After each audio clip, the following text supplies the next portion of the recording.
On est ici, la Fondation Jérôme Seydou, Pathé. C'est une grande société de production de films.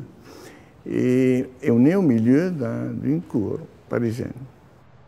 On est arrivé à cette drôle de forme de façon rationnelle en réalité. On a dessiné beaucoup de maquettes.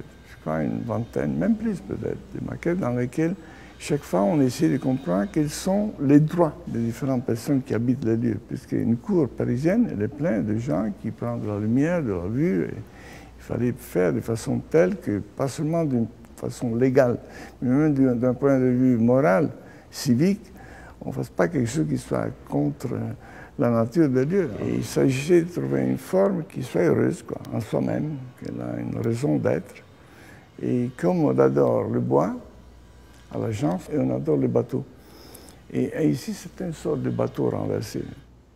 À travers l'entrée, avec les deux célèbres pièces de Rodin, on a toujours voulu le faire de façon telle qu'on puisse deviner la présence de cette créature. En sous-sol, on a un cinéma, on a une salle de cinéma. Après, on monte, on a 3 étages d'archives, qui est un véritable coffre-fort. C'est le coffre-fort de la Fondation. Et après, on a encore 2 étages, là on est au sommet. On est dans les toits de Paris.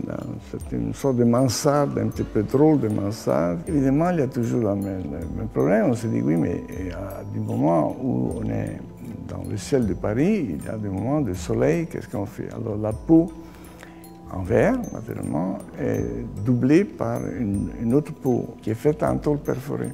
C'est une matière assez intéressante, puisque vu de l'extérieur, c'est presque opaque, mais vu de l'intérieur, c'est pratiquement transparent. C'est le rêve, on a les toits tout autour, il y a les nuages qui passent, il y a le soleil qui se révèle, il y a la vie dans les toits de Paris. Quoi.